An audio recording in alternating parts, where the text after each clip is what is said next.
श्रीकांत वर्मा लंबे समय से अभिनय के क्षेत्र से सक्रिय है।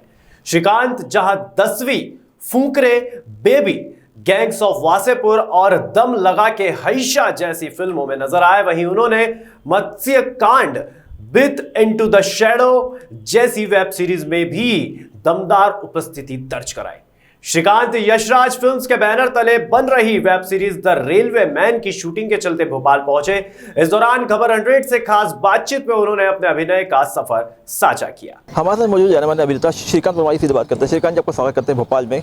आपसे जानना चाहेंगे आपकी ये फिल्मी जर्नी जो है, एक्टिंग की जर्नी किस तरह शुरू हुई? देखिए, फिल्मी जर्नी सबसे पहले तो सवाल हर किसी का यही होता है कि कैसे हुई। तो मैं इसके लिए यही बताऊंगा कि कोई भी जो कलाकार होता है वो जन्म से कहीं ना कहीं उसके अंदर वो इनबिल्ट होती हैं वो चीज़ें। तो कला क्षेत्र में आप जब भी किसी कलाकार को देखेंगे तो वो ये नहीं कि उसने कहीं से सीखने के बाद या किसी कोर्स की तरह इसको किया हो। जब तक उसके अंदर वो चीज़ें नहीं दिखाई देंगी तब तक आप एक कलाकार को कलाकार नहीं मान सकते। तो मेरे अंदर भी वो कला का एक पुट था, बीज था। तो मैं बचपन में पेंटिंग बहुत अच्छी किया करता था और इसके साथ साथ मुझे मतलब स्कूल के अंदर एनुअल फंक्शन जो हुआ करते थे, आपको शायद याद होगा कि स्कूल्स के अंदर ज़्यादातर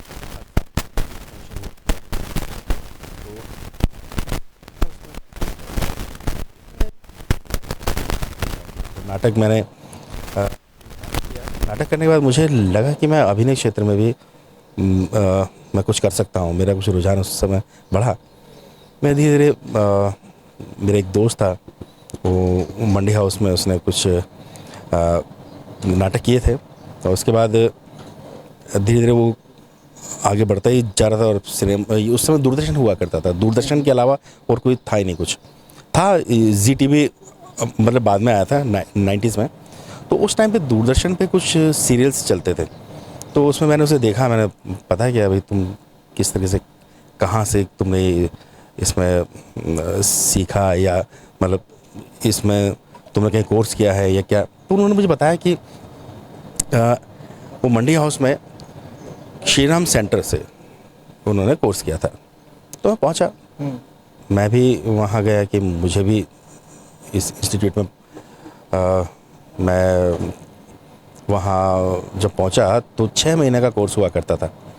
उस 6 महीने के कोर्स के लिए मैंने वहाँ फॉर्म भर ही रहा था कि तभी मुझे किसी ने बताया कि आप यहाँ कुछ एमेचर ग्रुप से वहाँ कीजिए तो और अच्छा होगा। तो इस तरीके जैसे कोई एक बंदा जब पहुँचता है तो उससे बहुत सारे लोग सलाहें देते हैं, तो उसी सलाहों के चक्कर में वो नहीं कर पाया और मैं सीधे एक एमेचर ग्रुप में वहाँ पहुँच गया। वो लोग नुक्कड़ किया करते थे, जैसे उनका नाम था अमिता उद्गाता जी। तो अमिता उद्गाता जी रंजीत कपूर जी की साली हैं और NSD से पास आउट हैं वो। तो उनका जो ग्रुप था वो एक सॉन्ग एंड ड्रामा डिवीज़न से नुक्कड़ वो लोग लेते थे और जगह जगह जाके क्या करते थे। तो मैं उनके साथ सम्मिलित हो गया। धीरे धीरे करते मैं और भी ग्रुप से जुड़ने के बाद फिर मैंने अपना एक ग्रुप बनाया कॉमन पीपल्स के नाम से। उसमें मेरे 2-3 दोस्त लोग थे, उनके साथ मिलके मैंने किया। फिर धीरे धीरे करते मैंने श्रीराम सेंटर की तरफ फिर मैंने रुक किया। तो उस समय तक वो कोर्स 2 साल का हो चुका था। तो श्रीराम सेंटर से मैंने कोर्स करने के बाद वहीं रेपेट्री भी ज्वाइन की और उस रेपेट्री में मैं 15 साल तक मैं वहाँ रहा, वहाँ का चीफ भी रहा मैं। तो उसके बाद ये सफ़र चलता रहा आगे तक। थिएटर के साथ साथ सिनेमा, TV ये सब भी चलता रहा। ठीक है श्रीकांत जी, आपने अधिकतर मूवी करी है, वेब सीरीज़ करी है, मल्टी स्टारर करी है, तो उसके बीच में अपनी खुद की जगह बनाना एक कैरेक्टर के साथ कितना मुश्किल रहा आपके लिए? देखिए, आप जैसे मैं ये कहूँगा कि कला जो भी होती है वो हीरे की तरह होती है। आप उसको कितना भी ढक दें, उसकी चमक बाहर निकल के आई जाएगी। तो आप अगर ईमानदारी से और अपने काम के प्रति अगर ईमानदार हैं और उसको ईमानदारी से करते हैं तो आप कहीं भी किसी भी बीच में हो, चाहे एक सीन हो, चाहे आप नज़र आ जाएंगे। आपको लोग पहचान लेंगे कि हाँ आपके अंदर है कुछ।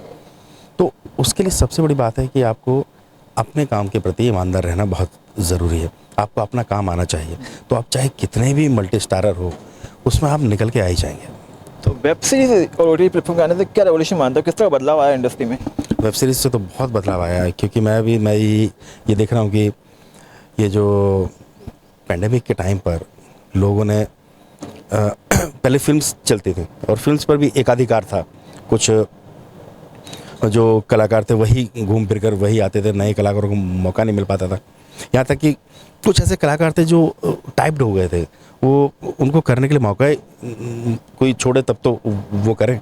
और जब सीमित थी सब चीज़ें, उसके बीच में जब ये OTT आया, OTT ने एक कहेंगे कि उसको जो काम का जो दायरा है उसको बढ़ा दिया, इतना बढ़ा दिया कि सिर्फ सिनेमा हॉल से तक ही सीमित नहीं रहा, वो आपके हाथ में मोबाइल पर आ गया। आप जब चाहे आप उसे देख सकते हैं। तो OTT ने घर घर में हर आदमी के हाथ में आप पहुंच चुके हैं। अब उनको चाहिए फिल्म्स भी चाहिए और मटेरियल चाहिए जो वो देखें। तो उसके लिए क्या होता है कि वो वेब सीरीज़ जो है वो 3 या 4 फिल्म्स मिलके आप ये कह सकते हैं कि एक वेब सीरीज़ बनती है, क्योंकि फिल्म 2 घंटे की होती है। फिल्म को बहुत सारी चीज़ें जो हम फिल्म में नहीं कह पाते हैं उस टाइम में, वो हम वेब सीरीज़ के ज़रिए हम बहुत अच्छी तरह से कह सकते हैं। वो एक कंटेंट को भी आप फैला कर बात कर सकते हैं। तो उसके लिए एक्टर्स भी बहुत चाहिए। अब एक्टर्स को एक काम जो नहीं मिल रहा था वो OTT के ज़रिए और वेब सीरीज़ के ज़रिए मिलना शुरू हुआ। और आप देखेंगे कि एक से एक कलाकार जो आप लोगों के सामने नज़र आ रहे हैं, लोग देख रहे हैं कि यार एक्टिंग क्या होती है। अभी तक हम सिर्फ एक ही चीज़ देखते हैं सिनेमा। वेब सीरीज़ ने बिल्कुल बदल दिया पैटर्न ही सब। अब एक्टर्स के लिए भी खोल दिया रास्ते, लोगों के मनोरंजन की चीज़ें भी बढ़ गई, तो उनके लिए भी चॉइस मिल चुकी है कि हाँ हम क्या देखें क्या नहीं। बहुत मतलब एक तरह से ये माना जाएगा कि मनोरंजन के क्षेत्र में एक बहुत बड़ा बदलाव आया और एक क्रांतिकारी रूप से आया ये। चलते आपके जो फैंस हैं उनके लिए क्या मैसेज देना चाहेंगे आप हमारे जरिए? मैं तो अपने फैंस के लिए यही कहना चाहूँगा कि भाई आप हमारे काम को देखते रहें, सराहते रहें, और हम भी आपके लिए अच्छा काम लेके आते रहेंगे, चाहे वो OTT पर हो या फिर सिनेमा हॉल पर हो। और पूरी ईमानदारी के साथ हम आपका मनोरंजन करते रहेंगे। और प्लीज़ आप हमें पूरे प्यार से देखिए, हमें प्यार दीजिए। धन्यवाद। तो आज हमारे साथ मौजूद थे अभिनेता श्रीकांत वर्मा। जल्दी मिलेंगे और सेलिब्रिटी के साथ। देखते रहिए खबर 100। अरे यार भाई कुछ चल रहा है।